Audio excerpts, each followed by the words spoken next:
양소영 변호사의 상담소, 양담소를 찾아주신 여러분 환영합니다. 양소영입니다.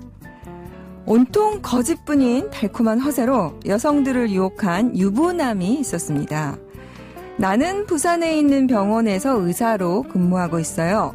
아버지는 검사, 어머니는 산부인과 의사, 큰형은 서울중앙지검 부장검사죠. 결혼을 하면 그동안 나에게 쓴 돈을 모두 보상해주고 잘해줄게요. 라며 무려 2명의 여성과 결혼을 약속했고 여성들에게 1억 7천만 원을 가져갔습니다. 결국 법정에 선 그 남자, 어떤 최후를 맞았을까요? 법무법인 승인 양소영 변호사입니다. 네, 자신과 가족들의 직업을 의사, 검사, 사업가로 속이면서 결혼을 전제로 2명의 여성에게서 수억 원의 이익을 취한 혐의로 재판에 넘겨진 40대 남성의 이야기입니다. 네, 결국 징역 1년 6개월의 징역형을 선고받았습니다. 좀 금액이나 이런 부분과 관련해서 좀 이례적으로 실형을 선고를 받았네요.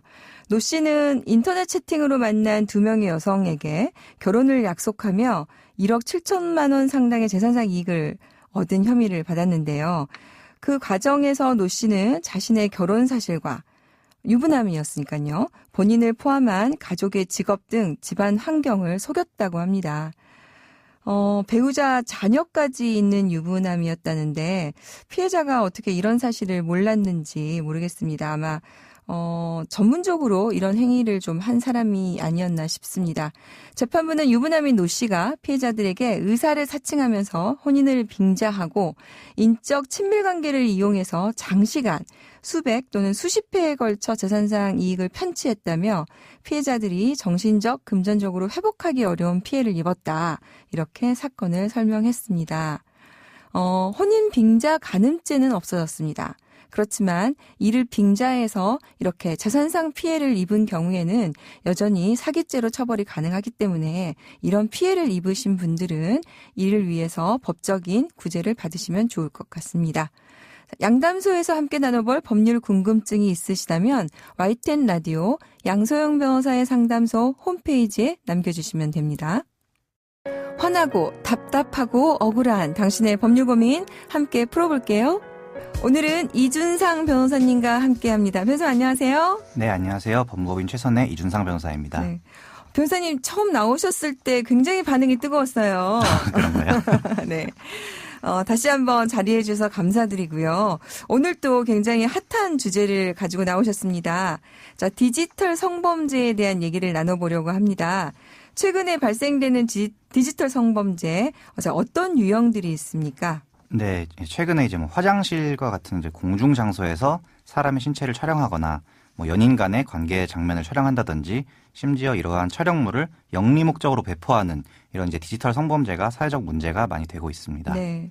최근에 그래서 이제 저희도 보면 이제 많은 분들이 이에 대해서 경계를 하고 이제 화장실이나 이런 보면은 이에 대해서 이제 주의해야 한다. 우리는 여기에 대해서 많이 이제 여러 가지 것들 조치를 취하고 있다라고 되어 있기는 하지만 여전히 이런 문제들이 많이 지금 벌어지고 있습니다. 네. 자, 그래서 오늘 준비된 사연부터 들어보고 자세한 얘기 나눠보도록 하겠습니다. 3년 전 친구들과 모임에서 운명처럼 알게 된 남자친구가 있습니다. 서로 한눈에 호감을 느낀 저희 2사람은 급속도로 가까워졌고 우린 함께 여행도 자주 다니면서 사진과 동영상도 참 많이 찍었죠. 문제는 그 많은 사진들 중에 저의 비키니 사진이나 나체 사진, 심지어 2사람만의 은밀한 관계 장면을 찍은 동영상도 있었다는 겁니다. 그땐 남자친구를 믿었고 결혼도 생각하고 있어 문제될 것이 없다고 생각했죠.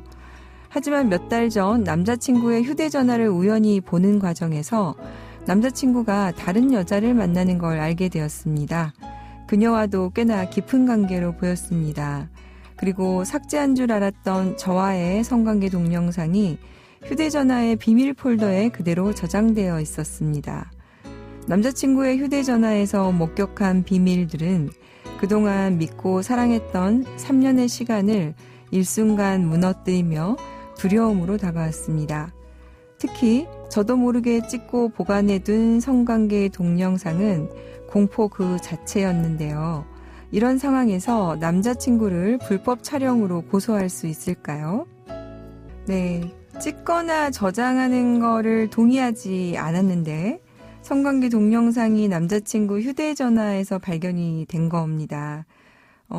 우리 사연 주신 여자친구가 느꼈을 공포심, 두려움이 충분히 이해가 되는데요.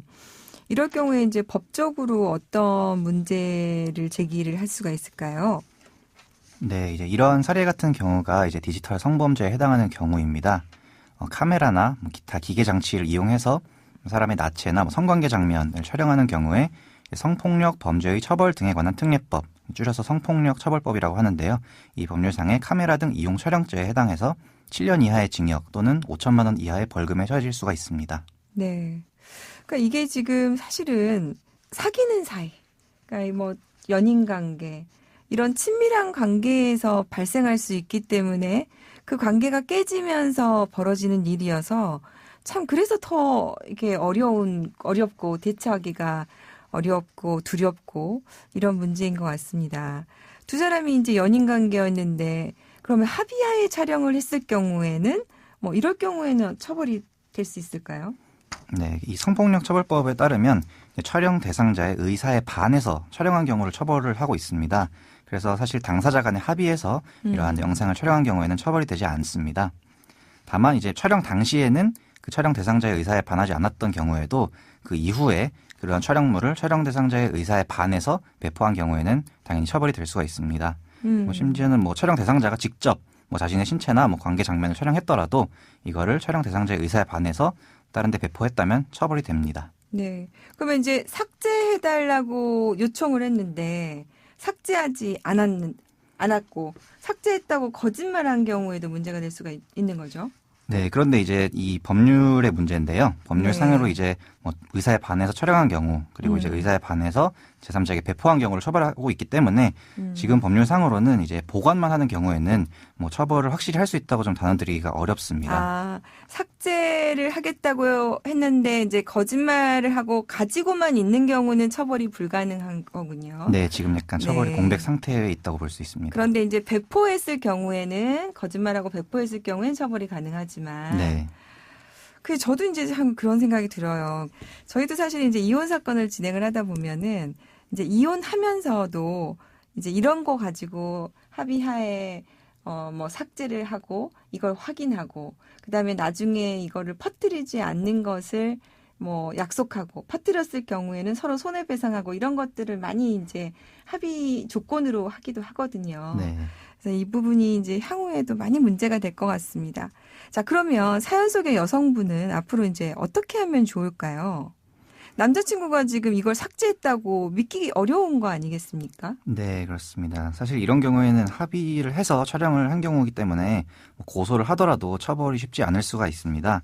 그래서 사실 뭐 남자친구에게 이러한 뭐 법률을 다 알려주고 좀 단호하게 말을 해서 뭐 삭제를 하도록 하고 뭐 눈앞에서 삭제를 하도록 하는 뭐 이런 방법을 좀 취하셔야 할 것 같습니다. 네.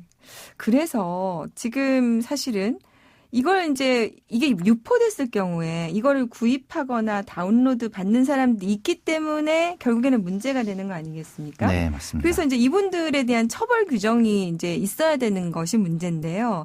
여기에 대해서 변호사님 조금 설명을 좀 부탁드릴게요. 네. 원래는 이렇게 이제 불법 촬영물이라고 하더라도 시청자에 대해서는 별도의 처벌 규정이 없었습니다. 다만 좀 다들 아시다시피 아동이나 뭐 청소년에 관한 음란물 같은 경우에는 소지하는 경우에도 처벌하는 조항이 이제 아청법에 있었죠.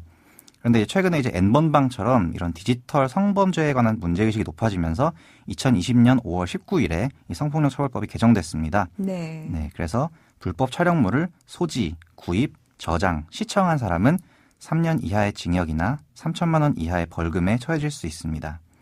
그래서 이제 뭐 유료로 이런 영상을 구입하거나 PC에 꼭 다운로드를 받지 않더라도 이런 불법 촬영물이란 사실을 알면서 시청하기만 하면 처벌 대상이 될 수 있다는 점을 유의하셔야 될 것 같습니다. 그러면 이제 파일을 열어보기만 해도 처벌이 되는 거네요? 네, 그렇습니다. 그런데 사실 이제 불법 촬영물인 사실을 알아야 된다는 그런 제한은 있습니다. 네. 그러면 이제 처음에는 불법 촬영물인지를 몰랐는데 나중에 이제 그거를 열어본 이후에 불법 촬영물이라는 사실을 이해할 수 있었다면은 그건 처벌이 가능한 건가요? 네, 이제 사실 뭐 볼 때는 몰랐다면은 뭐 처벌이 어렵고요. 그 다음에서 뭐 보다가 알게 되었다면 뭐 바로 삭제했다 이러면 처벌 대상이 되지 않을 것 같고요. 근데 네. 알면서도 그거를 계속 보관했다면 이 불법 촬영물을 소지한 경우에 해당하기 때문에 또 처벌 가능성이 있겠습니다. 네. 앞으로 이제 이 부분이 굉장히 문제가 될 것 같군요. 어쨌든 이와 관련해서 동영상 자체가 나에게 전달이 되어 오거나 누군가가 그것을 전달한다면 일제하여간 열어보거나 하는 행위를 하지 않아야 될 것 같아요. 네, 맞습니다. 네. 특히 이제 이게 아이들에게 왜 그냥 장난으로 이렇게 전달하거나 친구들에게 서로 한번 봐라 이렇게 하는 게 네. 이제 문제가 되는데 이게 이제 왔을 때 열어보지 않도록 부모님들도 조금 교육을 시킬 필요가 있지 않나. 네, 그럴 것 네, 같습니다. 그럴 필요가 있어요.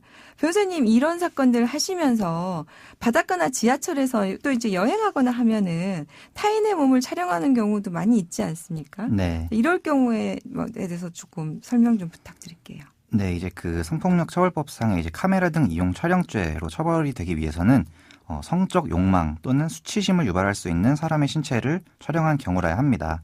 그래서 이런 걸 어떻게 판단하냐면 이제 뭐 대법원 판례에 따르면 피해자의 옷차림이나 뭐 노출 정도, 그리고 촬영한 사람의 의도나 경위, 그리고 촬영 장소, 각도, 거리, 그리고 촬영할 때 특정 신체 부위를 부각해서 찍었는지 이러한 여러 요소를 종합적으로 고려를 하게 되는데요. 예를 들어서 뭐 뉴스 기자가 여름철에 뭐 기사를 내보내기 위해서 뭐 해운대 전경을 찍었다. 이런 경우에는 당연히 뭐 카메라 등 이용 촬영죄에 해당하기는 어렵겠죠. 그런데 이제 어떤 사람이 성적인 목적에서 바닷가에서 비키니를 입은 여성의 특정한 부위를 확대해서 찍었다. 이 경우에는 처벌이 될 수 있습니다. 네. 요새는 이제 또 그 피해자들이 이 부분에 대해서 이런 촬영 자체에 대해서 불쾌감을 갖는 경우, 이럴 경우에는 또 이를 문제 삼고 이를 유죄로 처벌하려는 이게 이제 아무래도 여기에 대해서 피해자 중심주의 이렇게 판단하는 경우가 많으니까 네. 타인의 몸을 촬영하는 것 자체를 좀 주의할 필요는 있지 않을까 그렇게 생각을 한번 해봅니다. 오늘 굉장히 중요한 주제 변호사님 소개해 주셔서 감사드리고요. 다음에도 또 도움 말씀 부탁드릴게요. 네, 감사합니다. 양소영 변호사의 상담소 양담소는 내일 다시 문을 엽니다. 끝곡 안드라데이의 골드 들려드릴게요. 지금까지 양소영이었습니다.